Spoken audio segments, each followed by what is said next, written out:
I'm Rob Bahny, and I'm running for the Career Development Center Board. I've wanted to get involved with my community for a while now, and I have children in the school system here, and so I felt that this was a good opportunity to help strengthen our school system that my children are going to be going through. I don't think there's any particular pressing issues. I think what I'd really like to bring is the perspective of somebody who works in the higher education field. So I've been working with students with disabilities for about 15 years now.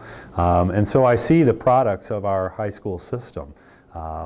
Not that there's anything bad coming out of high school, but I think I can bring a perspective of somebody who sees them when they get to college, and can help the CDC get some guidance on, what it is we're looking for in students as they leave the CDC and they leave our high school system.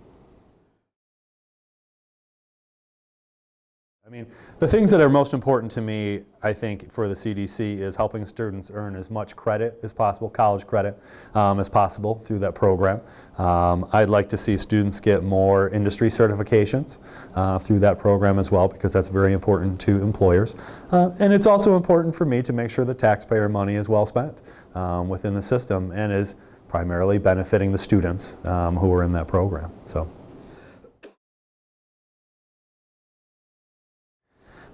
There's plus and minuses to everything. So when you're part of the same system, you can share resources, okay? And that can be very attractive to a lot of people.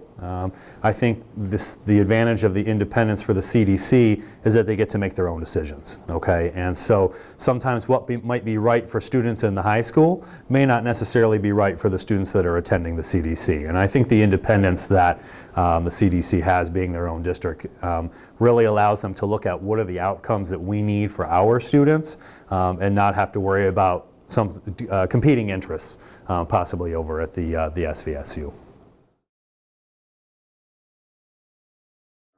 Yeah, I think it's a matter of getting the right people in the room to talk about what types of innovative solutions are out there.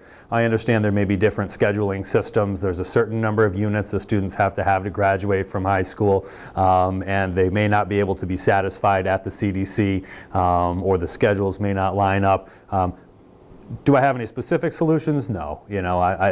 But at the same time, I think if you get the right people in the room talking, sometimes it's just a matter of putting the pitchforks down, and there may be some creative solutions. And being part of the CDC board, I would want to push for that to continue, because I don't want to say it hasn't already started. I don't know. It may have been talked about for years, but continue that conversation to find a way, because I think there's a lot of advantages to students taking some courses at the CDC.